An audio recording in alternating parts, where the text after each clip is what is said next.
Hi, this is Sophie Simmons, and me and my two classmates, Reese and Holly, are doing our group project over sports betting and whether that's better or worse for the US economy and just the overall sports industry. We put together a PowerPoint slide, and so I want to share my screen so we can go by that. Perfect. So obviously this is just the title slide. It just says sports betting in America, better or worse for the sports industry and US economy. Included a couple fun pictures. And then I just kind of wanted to go over a short synopsis of our paper. It ended up being around 3 pages. And we just start out by really just claiming like that both the sports industry and the sports betting industry are just hugely profitable industries. And then later on, we just define sports betting to have it as kind of like a baseline definition. And then we explain to our audience kind of the history in America, just of sports betting in general, and then kind of the controversies and scandals around sports betting. Some of the controversies and just kind of examples of how people can view sports betting as a negative thing is in the following slides. But ultimately, we do conclude that sports betting is a positive thing for the sports industry and the US economy.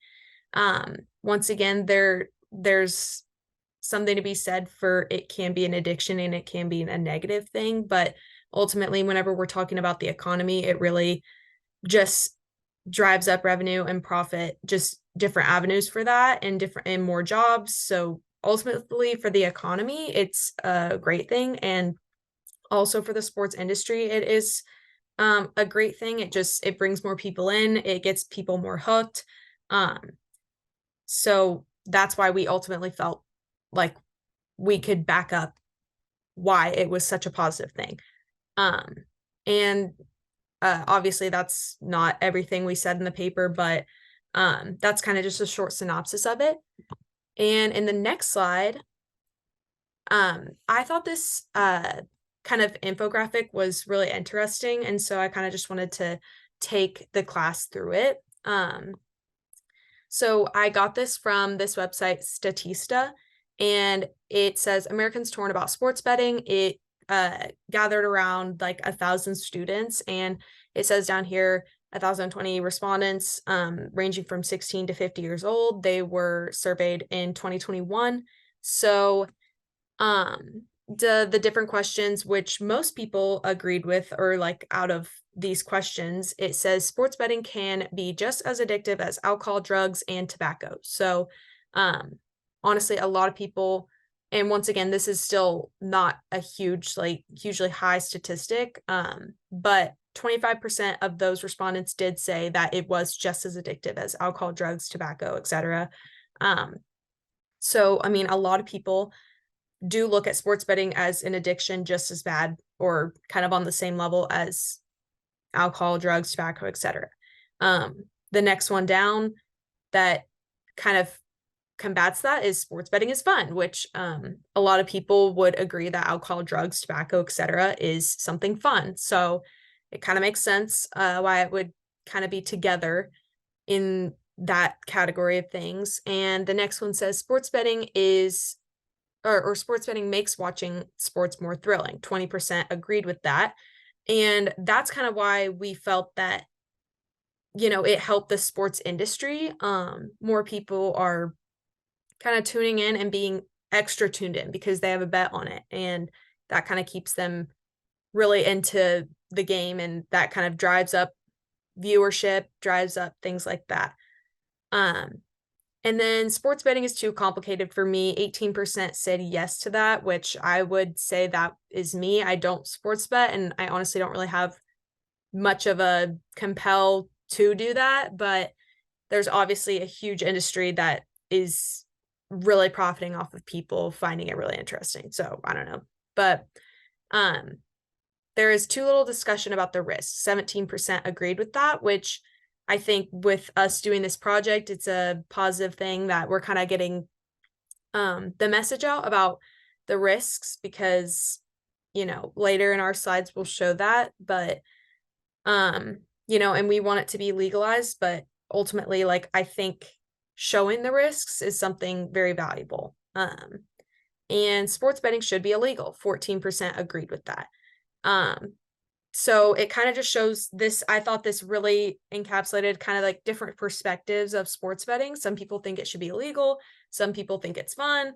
Some people, like sports better because of sports betting. I don't know, just different things to take from it. And I just thought the class would think this was pretty informative and interesting. And then my next slide is gonna lead into a YouTube clip of Dave Ramsey talking about sports betting. And once again, this is kind of showing the negative parts of how people can view sports betting. And so Dave Ramsey is not in favor of sports betting, but I just thought it was a pretty cool and I'm just gonna show this quick clip. It should be like 1 to 2 minutes, but this is Dave Ramsey talking about sports betting.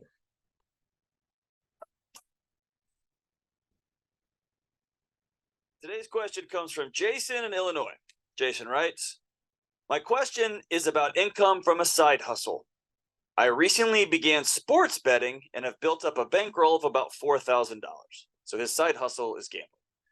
My wife and I have about $55,000 in total debt, excluding the house.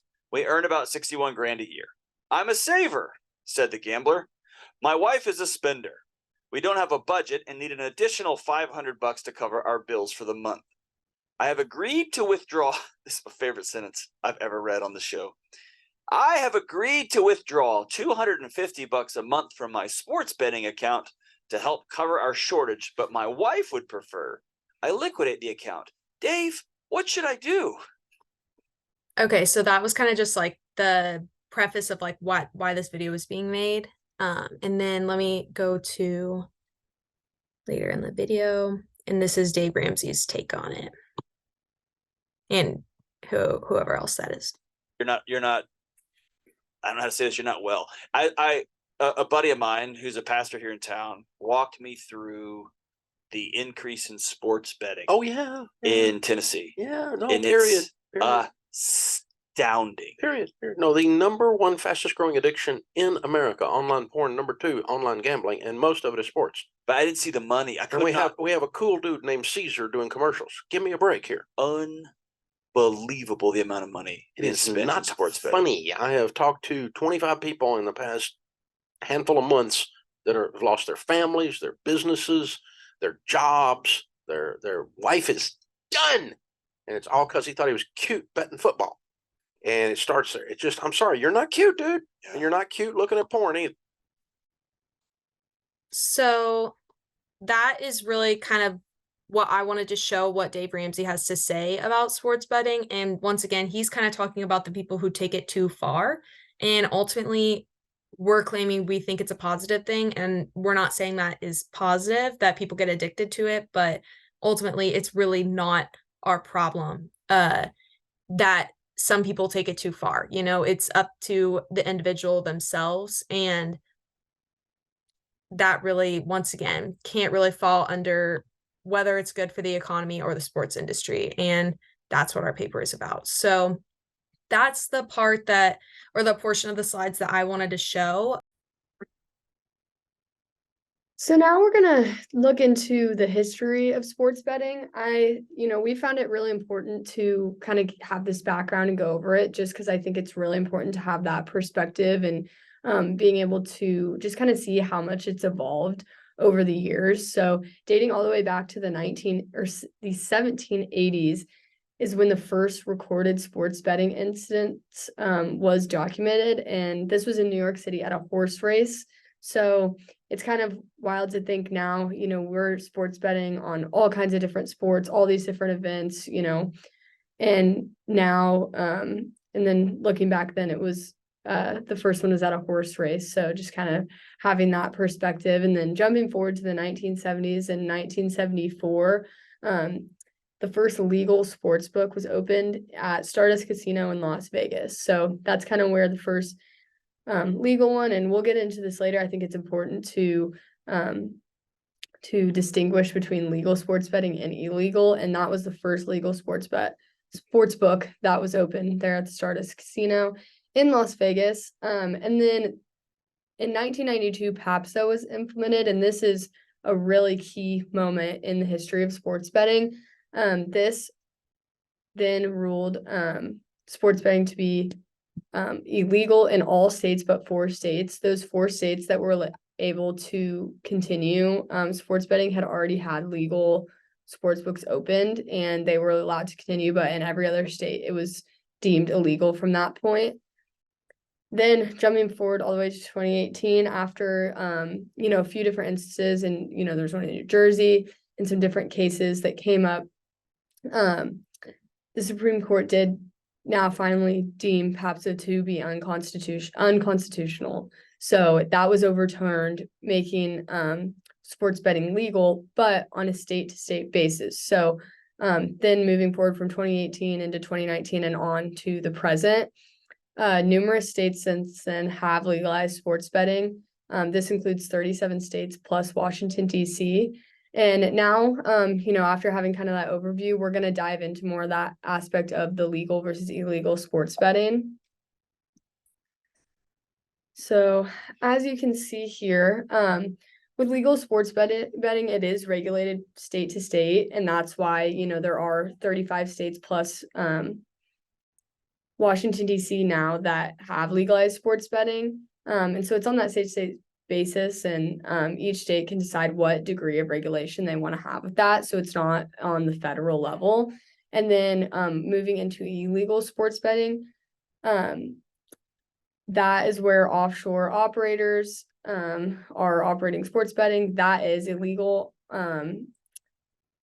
And the interesting thing I kind of found out is there's no federal law against bettors. It's only state laws. And with, to kind of go along with that as well, the illegal offshore operators, they can be prosecuted, but the bettors will not get in trouble for that. And just kind of give an example of that. The first prosecution of an offshore bettor was in 2000 against a guy named Jay Cohen.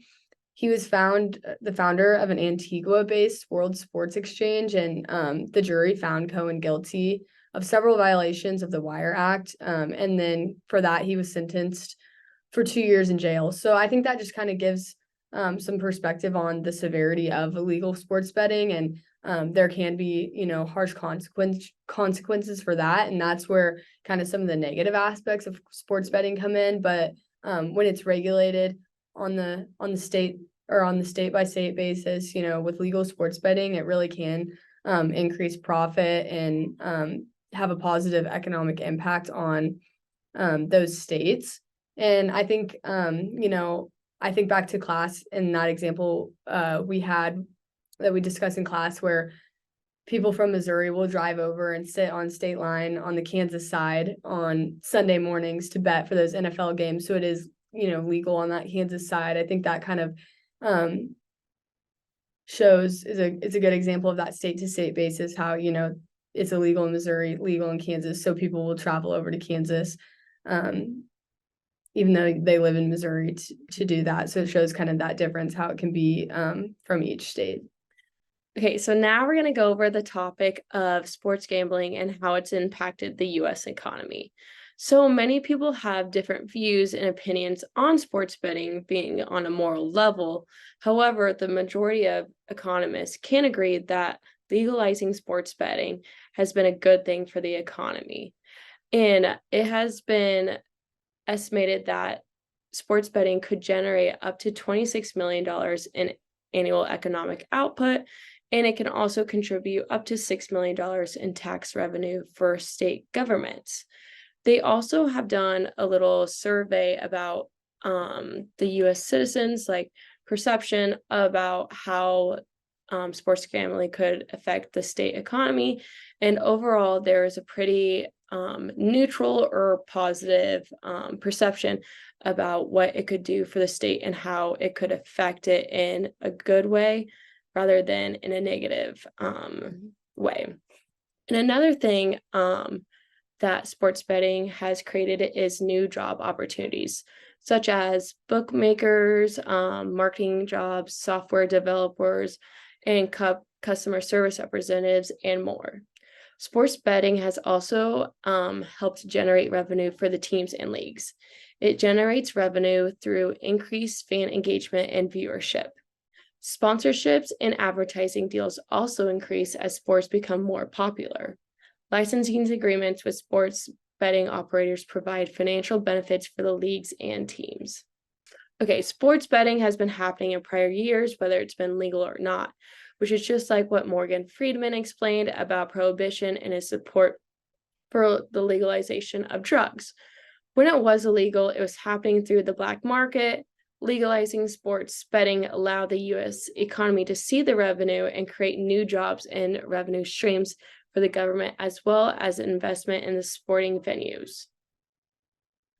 In conclusion, the world of sports and sports betting, there are two enormously profitable industries. Being able to really break down what sports betting is and the history of it, as well as explaining the positive and negatives typically associated with sports betting, really allowed us to make informed decisions about sports betting. Clearly, the economic impact of legal sports betting has outweighed the negative impacts of it. Overall, the U.S. citizens support the legalization of sports betting as well. Then here is our works cited page. And I just want to say a little thank you for listening to our presentation over sports betting. And I hope you learned a little bit more about it and how it has affected our economy in a positive way. Thank you.